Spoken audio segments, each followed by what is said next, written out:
we found a sailing school about an hour from us called Sail Ontario. There, we met up with Captain Brett, who took us out on his 21-foot training vessel.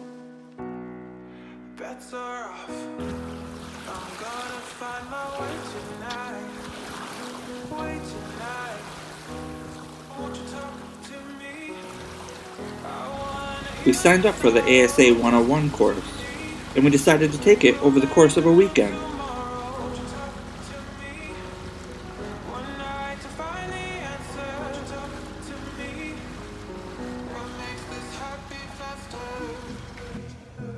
We spent a lot of time doing one of the things I think most sailors find to be the most stressful, and that is docking.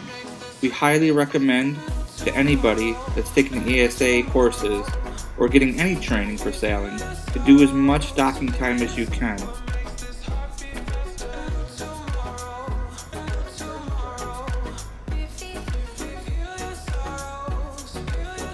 Here's a little look at Carrie doing her docking. She's a lot better than I am. We took our time, we did several passes each, and we nailed it.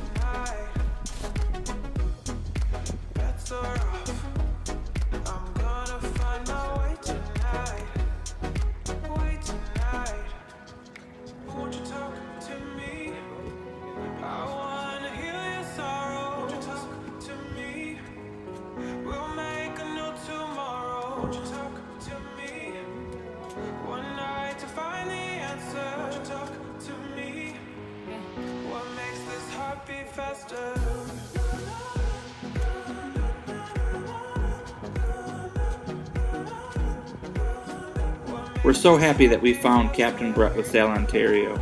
He was a great instructor. We're even happy to say that we're going to be taking a refresher course this spring, as well as taking the ASA 103 course.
Now, we didn't only spend time on the training vessels.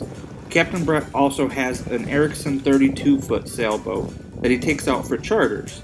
Since we were doing this over the course of a weekend, we opted to also do his charter, and we stayed overnight on the Erickson.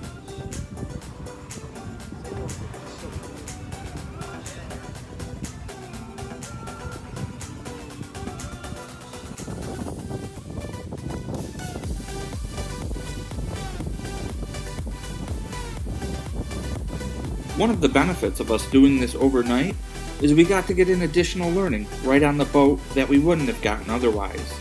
We got to sail his Erickson 32, and it was nice to see and feel the difference between the different boats.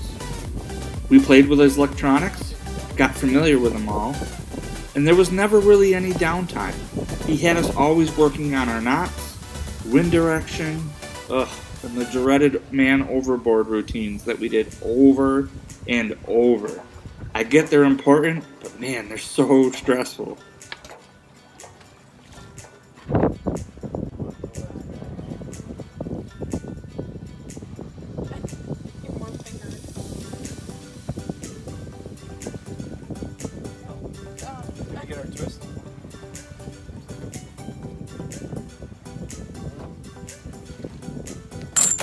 We also got a lesson in anchoring.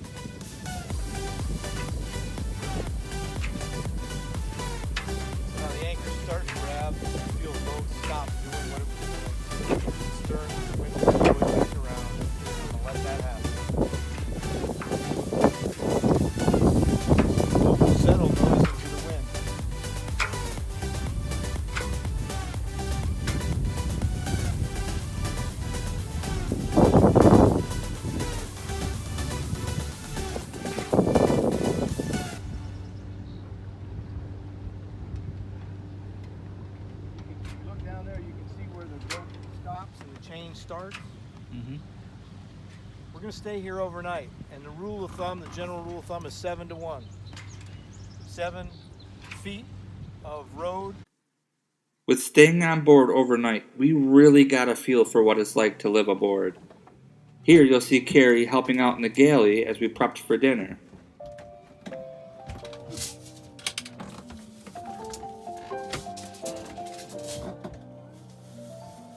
You know what? Better thought.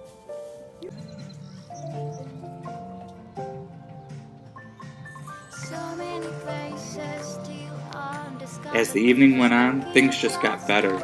We got to sit back with some drinks in our hand and watch the beautiful sunset. Oh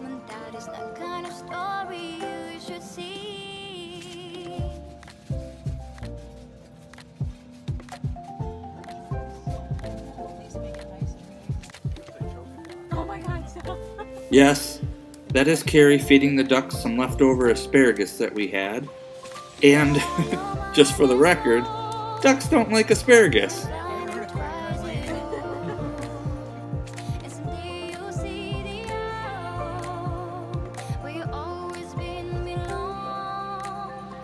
The next morning, we got up and we were back at it, practicing our knots, reviewing our workbooks, for at the end of today, we knew we had to take our exam.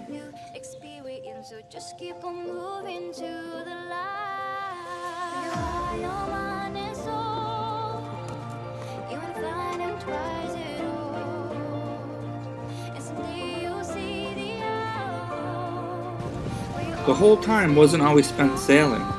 We also got some motor time in as well. Here is Carrie taking us out of the anchorage.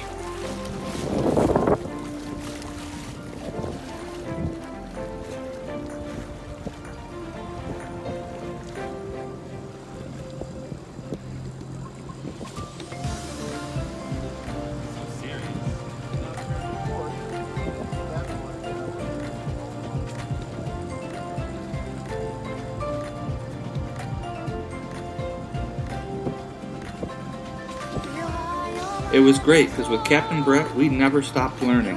While underway, we got to learn about navigation markers, which we've been learning about in the books, like this buoy marker. Captain Brett really pushed us to get out and walk around the boat while it was underway. He wanted us to get a feel for getting our footing, where to grab, where not to grab, what you're going to smash your feet on, where it's safe to put your feet. So I'm really glad that he pushed us to do that, because I don't know if otherwise we would have ever left the cockpit. You got this. She's going to stand up, holding on to the mains, the forward forestay. She's going to enjoy it, do the whole Titanic thing. Jack, I'm sailing. At the end of the day, we did take our 100-question exam, and I'm happy to report that we aced it. And we know that was mostly from having such a great instructor. So, thanks, Captain Brett, and we're going to see you soon. We then decide to head down to Annapolis. Every year they do the International Sailboat Show in October. Our goal was to get on as many catamarans as we could, to try to figure out which one suited us best for our future goal of one day owning one. We were also excited about checking out all the vendors. Don't worry, we found Pusser's rum, and they weren't kidding when they said they make them strong. Early the next morning, we decided to take in one of the seminars. This one was held by Aubrey and Stefan from the YouTube channel Sailing Miss Lone Star.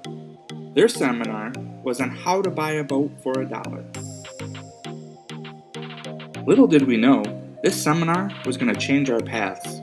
Some of the key points that sunk in were we were going to buy a really expensive catamaran and had no idea how it all went together, which means we had no idea how to fix it.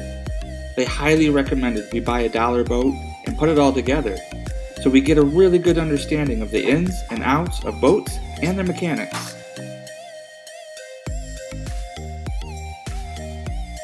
So we left Annapolis knowing we needed to purchase a project boat, which leads us to our next video where we end up in Chicago where we purchase our project boat. Thanks for joining us. If you enjoy our videos, please click on that like button below so we know to keep them coming. And don't forget to subscribe so you can be notified when our next video comes out. See you next time!